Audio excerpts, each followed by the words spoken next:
Broadcasting live from the Liberty Express Radio Network, eFactor.com presents School for Startups Radio, where we talk all things small business and entrepreneurship. Now, here's your host, the guy that believes anyone can be an entrepreneur, because entrepreneurship is not about creativity, risk, or passion. Jim Beach.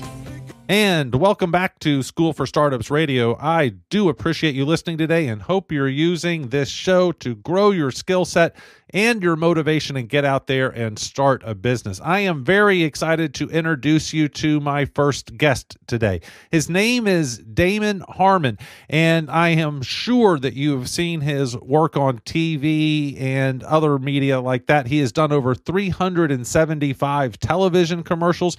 He has directed hundreds of television commercials, including Coca-Cola, Armani, Kevin Klein. He has done a bunch of TV shows, many of which appeared on MTV and other networks like that. But recently, he has been spending a lot of time on social media platforms. He has a company now called Ace Labs, which is developing social media games. And he just completed a Kickstarter campaign for a new Facebook gaming platform that he is creating called Legend of Ace. I can't wait to play it. It looks like my type of game. Damon, welcome to our show. How are you doing today? Thank you very much. I'm doing great. Thank you for having me. Well, we're excited to learn about your career and such. Are you still a producer, director, or do you consider yourself a full-time game entrepreneur now? How many hats are you wearing these days, Damon? Well, it's actually a very interesting question, and we just did a video about that exact question. Yes, I'm still a television producer. I have multiple projects in various stages of development. However, a couple of years back, I had the opportunity to work with Coca-Cola on making a game and shooting a documentary about that game. And I got the bug. I realized that creating games, it requires a lot of the same skill sets that I already have in regards to managing a team and coming up with an idea and doing music and sound effects and all of those things. And I've always played games my whole life, as most people have. And I thought, wow, what if I could create a game? And so I also have a place in Las Vegas. I'm from Los Angeles, but I have a place in Las Vegas. And I was sitting around the pool one day, and I noticed a beautiful woman getting out of the pool and a muscular guy getting out of the pool. And none of my friends were paying attention at all because they were all staring at their mobile devices, playing games like Candy Crush and Slotomania and things like this. And I just thought it was hilarious. And so I thought, what if I made a game? And what would that be like? And so as an entrepreneur, I did some research, did some market research, got a couple of investors, and we built a beta version of the game, prototype, if you will. And then we thought, hey, what if we make this game socially? I mean, I've always wanted to make a game, and a lot of people would probably enjoy making a game. So we thought, let's crowdsource this whole thing. We have a team out of India that's doing coding for us. Our chief technology officer is out of Chicago. Our artwork and graphics is out of the Ukraine. We've got music out of Beverly Hills and poker players and gamers out of Las Vegas. And we all came together with a little bit of money, built a prototype, and now we've just launched it on Kickstarter. All right. Well, fantastic. I have lots of follow-up questions. First, what type of games do you personally enjoy, Damon?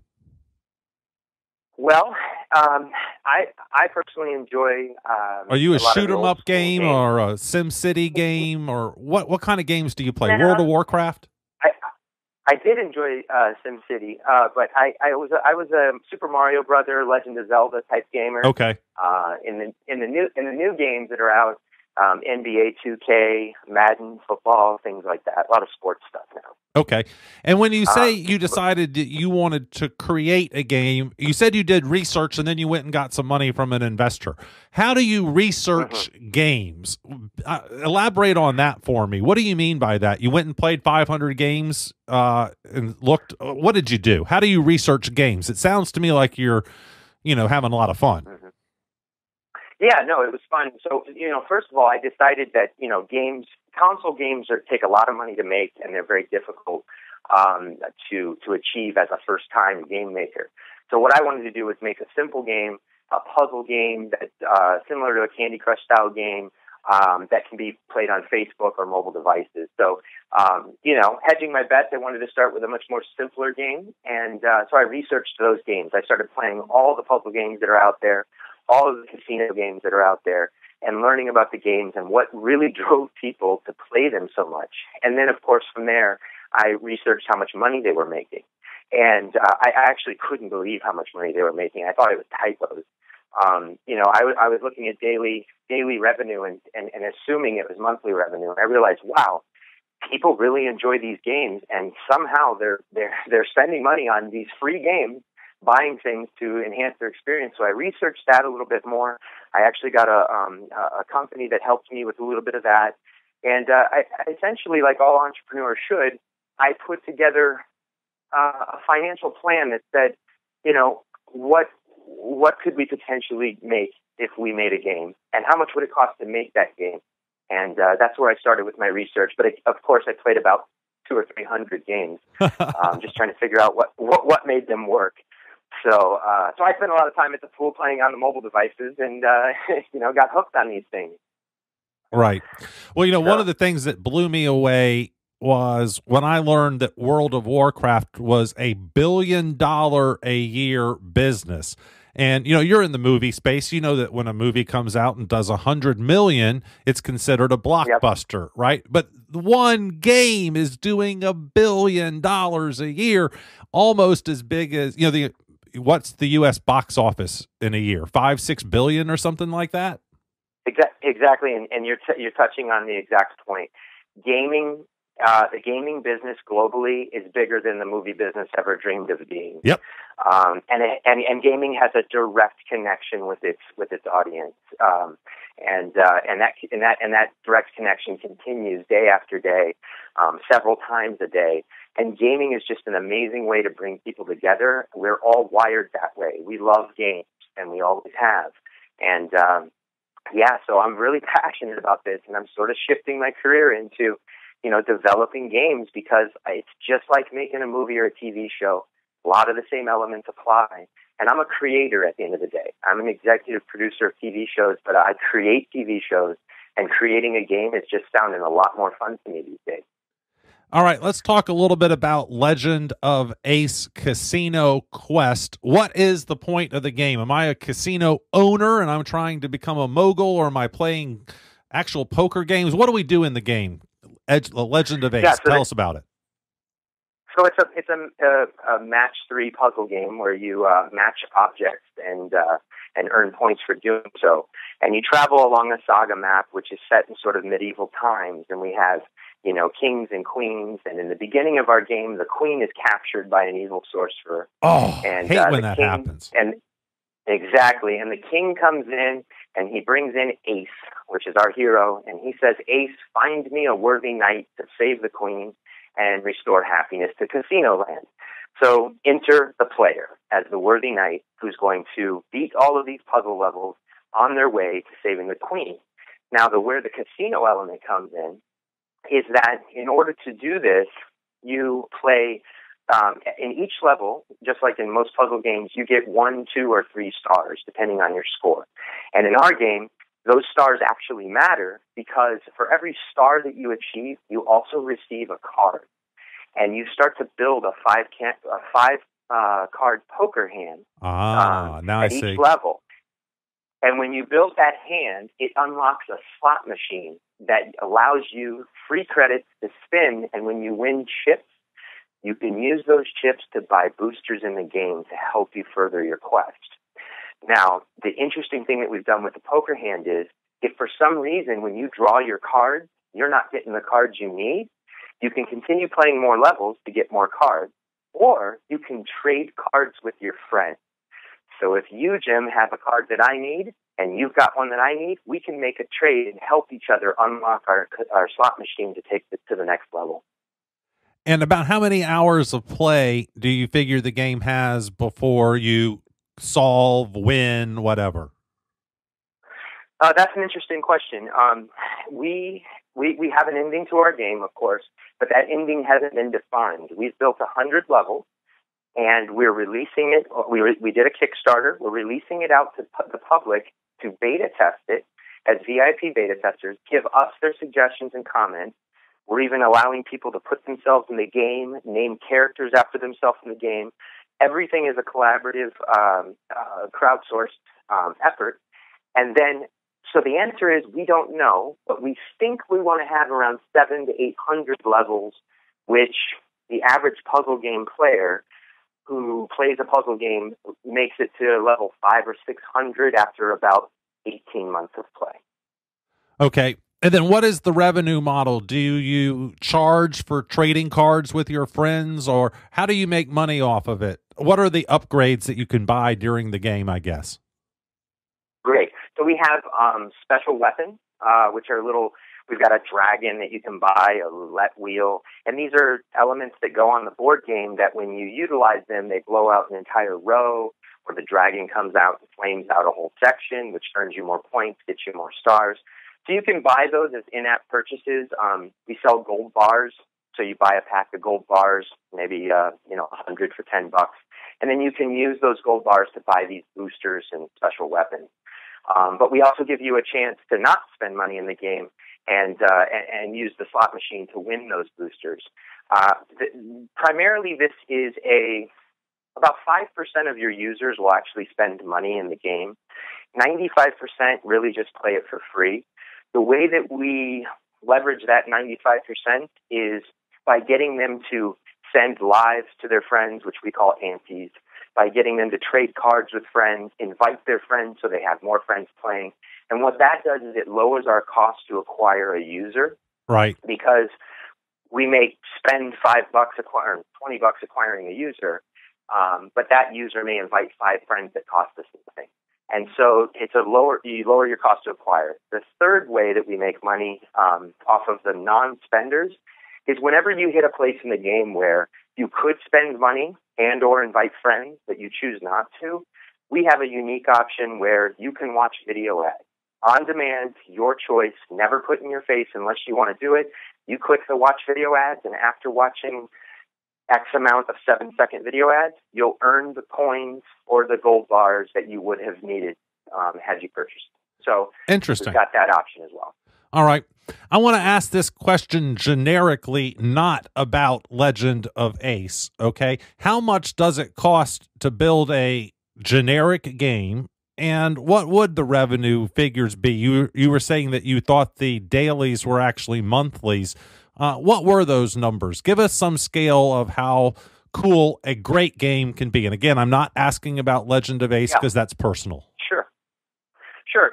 So let's just go to the top. The top social game, it's in the top 3, is Candy Crush. Candy Crush does about $1 to $1.5 million a day in revenue. Oh my God! That does not include advertising revenue. And that's more than all of the Oscar winners, Best Nominated Pictures did this year, isn't it? One game is better than all 7 movies that were nominated for Best Picture this year, weren't they? Correct. Damn. And that's the number one. Now let me give you something to judge it by. Now, if you're the number 300th ranked game in the App Store, a puzzle game that is, the number 300 ranked game in the App Store is making $5,500 a day. And $5,500 a day is not bad either, considering, and this answers your first question, how much it costs. These games are actually not that expensive to build, which is why it chose this route first. Especially if you can bring people into your team and give them equity as opposed to paying them with money that you don't have. So we went out and we found people that loved the idea, wanted to get involved, had a skill set that we needed, and instead of paying them, we gave them equity. And so as an entrepreneur, I gave up a lot more of the company than you typically would, but we were able to reduce our costs 300%. So in other words, we should be spending 3 times what we're spending now because we brought people in and they provided services instead of being paid by getting equity. So, Okay, so is it 50,000 to build a game, 100,000 to what? Give me a ballpark there, okay, so Damon.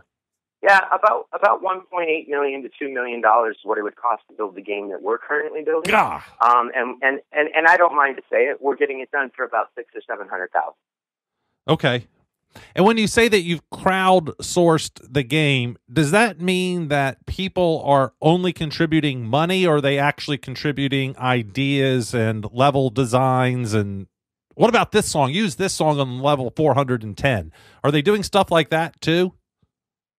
Exactly. When you come in as a backer on our Kickstarter, you can be as involved as you'd like to be.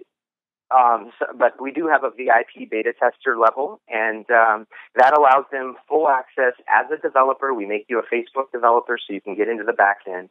You can play the game. You can add suggestions, comments. You can do all of the things that you mentioned, but you don't have to. So if you want to just back us, give us some money to see the cause continue moving forward, that's fine.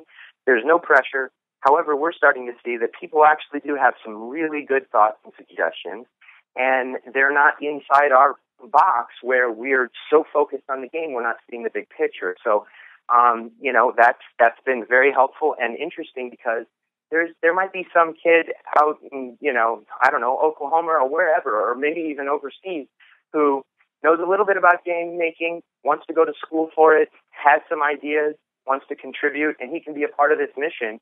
And we can make specific changes. Now, just so that we're clear, we do it on a percentage average. So if 100 people are saying the same thing, and that's 72% of everybody is saying yes, make the queen's eyes red instead of green, then we do it based on percentage, not just individual comments. Right. All right. And how much money were you trying to raise on Kickstarter? And I think you raised that money in only 3 days. Tell us about how to run a great Kickstarter campaign. First of all, you have to forget about sleep. But second of all, our first goal was $40,000 to complete the 100 levels on Facebook. And then we have about 9 stretch goals after that, going all the way up to $1.8 million. But what we did was, it really comes down to your social network and your friends, making email lists of all your friends, 4 or 5 weeks before you even launch your Kickstarter, touching base with them, letting them know that you're working on a game, followed up with a weekly email again that says, hey, remember that game I was telling you about? Well, we're thinking of launching a Kickstarter. Here's how you can help us. Just really getting them engaged and involved through a series of emails, Facebook messages, tweets, however you communicate, over the course of a month to 5 weeks. Then on the day of the launch, just coordinating it so that everybody that you know will give within those first couple of hours and create momentum. And in the first 2 or 3 days, if you can create momentum, it allows you to become a popular project on Kickstarter, which means the 5 million people a day visiting that don't know you are now exposed to your project, and that's where the real money comes in. All right. How many people do you think that you emailed for those first 2 days? What % actually contributed? All of that kind of stuff. So we are running those numbers now. Just based on the 5-man team that we have, collectively we sent out to about 6,000 people. And we did that over and over for 5 weeks. Of that 6,000, it's a pretty low percentage, but, I don't have the exact figure, but I can tell you this. If you think you're going to send out 6,000 emails and get 600 backers, you're going to be setting yourself up for failure. Even my mother forgot to back us on the first day. I mean, you just have to remind come on, people. Damon. Good grief. Is your mother still back in Kentucky and all that snow right now? No, she's actually not. She's in L.A. now. So, okay. Well, that's even worse. If she were in Kentucky, I could understand her forgetting about her long-lost son in L.A. But if she's in the same damn city, I would have to go and yell at her. Well, yeah, and that's the thing. And my point is, and I'm being drastic, she didn't exactly forget, is that you really can't take it personal. Everybody has stuff going on, and sometimes they're not ignoring you. They're just busy, and or sometimes your friends, if you're successful and doing well, and entrepreneurs probably have this problem more than most, when you're an entrepreneur and you're always doing something new, you've kind of tapped that well several times. And And, and also, too, when you've been successful, sometimes people feel like, oh, he's just letting me know. He doesn't really need my help because he's successful. And so the idea is to have to really humble yourself and let them in on, yes, we do need help, and you can contribute, and I would love for you to contribute, and you just got to stay on them, and without begging, and they'll come around eventually. Very interesting. That is an interesting idea, that people see your success and just assume that you're going to put in the 600,000 yourself, right? You made $5,000 off of every TV show you did. Obviously, you have enough money. So I can see that problem, Damon. That makes a lot of sense. All right. We're running out of time. What is next for you? Are you going to do some more TVs? Can I expect a movie from you pretty soon? An Oscar acceptance speech so I can say, I know that guy. I know that guy. What's in your future? Are you now a game guru, entrepreneur, and switching hats? Well, heavily focused on games. However, a few months ago, I did shoot a scripted pilot. I can't mention the name. It's kind of on the down low, but it is a very fun TV show set in Vegas with 4 best friends who happen to be poker players. That's all I can say. All right. Well, we will look for that. It sounds like that Michael Douglas movie. Morgan Freeman, a bunch of old guys went to Vegas on a bachelor party. Well, sounds similar, but more like sort of like the HBO Entourage show, but with poker players. But okay. Yeah, it's gonna be an interesting one. So. Well, I love Entourage, and I think one of the funniest jokes out there was that they were going to make an Entourage movie. Even I, as a love of, I love Entourage. I don't want to go see an Entourage movie. So anyway, Damon, we are out of time. How can we find out more about you? Follow you on Twitter. Go to Kickstarter and throw some money your way, or buy the game. Absolutely. Legend of Ace Casino Quest on Kickstarter. On Facebook, it's the same thing. On YouTube, it's the same thing. It's all Legend of Ace Casino Quest. And you can find all our information on one of those 3 pages. Fantastic. Damon, I wish you the very best of luck with the movies and the TV and the games, most importantly. And I hope you'll come back soon and tell us how it's going when you win some big awards for it. Okay, absolutely. Thank you so much. All right. We'll be right back in just a second.